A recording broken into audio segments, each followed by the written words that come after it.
अभी मैंने पहले एक दो दिन पहले एक वीडियो बनाई थी जिसमें बताया था कि अगर आपने अपनी लाइन यानी कि सेल्स लाइन में ही रहते हैं, एफएमसीजी चैनल सेल्स में ही रहते हैं और बेवरेजेस से अगर आप फूड प्रोडक्ट में जाते हैं या पर्सनल केयर में जाते हैं या प्लास्टिक के जो कप प्लेट आते हैं या दूसरी किसी भी चैनल सेल्स में जाते हैं तो इससे कोई भी फर्क नहीं पड़ता आपके करियर पर और आपके सैलरी पर। आपको सैलरी बढ़ के मिलेगी, करियर आपका अच्छा होगा, इससे कोई फर्क नहीं पड़ता। लेकिन यहां पर मैं एक टिप्स और भी देना चाहता हूं कि इससे कोई फर्क नहीं पड़ेगा और यह आपकी मर्जी है कि आप किस में जाना चाहते हैं।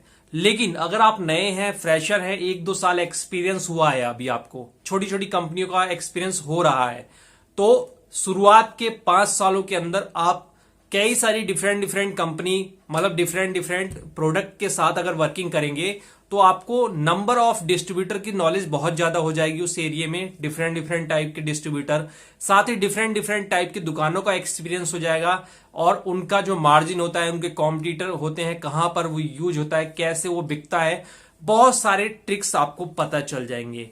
फिर आप एक ही लाइन में अगर आगे बढ़ना चाहते हैं तो एक ही लाइन में आगे बढ़ सकते हैं। ये भी आपको बहुत ही फायदा देगी, वो वाला भी फायदा देगी अगर आप डिफरेंट डिफरेंट प्रोडक्ट के साथ काम करना चाहते हैं या आप चाहते हैं कि एक ही प्रोडक्ट के साथ मुझे तो काम करना है, मेरी एक्सपर्टी जो है एक ही प्रोडक्ट में होनी चाहिए।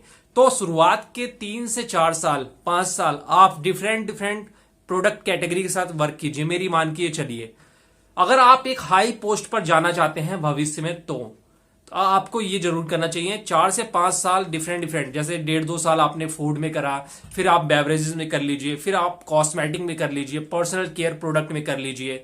ठीक है, मतलब अपने ऐसे प्रोडक्ट से कीजिए कि ये मान के चलिए कि कल को मुझे एक कंपनी मिलती है इमामी, तो उसमें पर्सनल केयर प्रोडक्ट भी होगा, फूड का प्रोडक्ट भी होगा। ठीक है, कल को वो बेवरेजेस भी निकाल सकती हैं, तो मैं उस कंपनी में हेड बन सकता हूं, डायरेक्टर बन सकता हूं, वाइस प्रेसिडेंट बन सकता हूं। जैसे मिल्क वाला एक सेक्शन है, मिल्क और डेयरी प्रोडक्ट, तो आप इसमें भी एक्सपीरियंस ले सकते हैं।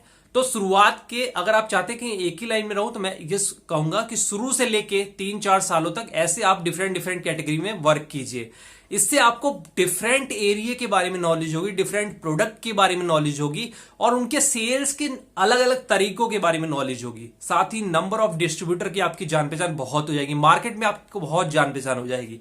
और फिर आप एक प्रोडक्ट लाइन पकड़ के अगर आगे बढ़ते हैं तो वो भी आपको बहुत ज्यादा तरक्की देगा। कम टाइम में आप ज्यादा तरक्की भी कर पाओगे अगर केवल आप चाहते कि मैं एक प्रोडक्ट में एक्सपर्टी करूं। अब आप 5 साल बीत जाने के बाद एक प्रोडक्ट में एक्सपर्टी करके चलिए, क्योंकि देखो कोई कंपनी का हेड बनता है या कोई कंपनी का वाइस प्रेसिडेंट बनता है, ऊंची पोजीशन पे जाता है, तो उसको उस कंपनी में कई सारे डिपार्टमेंट को संभालना पड़ता है। एचआर को भी देखना पड़ता है, फाइनेंस को भी देखना पड़ता है, डिफरेंट डिफरेंट उसके प्रोडक्ट कैटेगरी होती हैं उनको भी देखना पड़ता है। फिर कंपनी की कई सारी और भी प्रोडक्ट लॉन्च करने की प्लानिंग चल रही होती है, कंपनी लॉन्च करने की प्लानिंग चल रही होती है।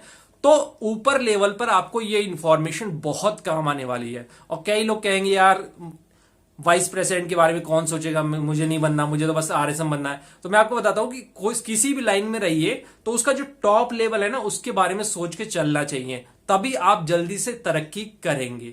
उम्मीद है आपको वीडियो पसंद आई है। वीडियो पसंद आई है तो लाइक करिए, इसी तरह से और भी वीडियो पाने के लिए हमारे चैनल से जुड़ जाइए, सब्सक्राइब कर लीजिए।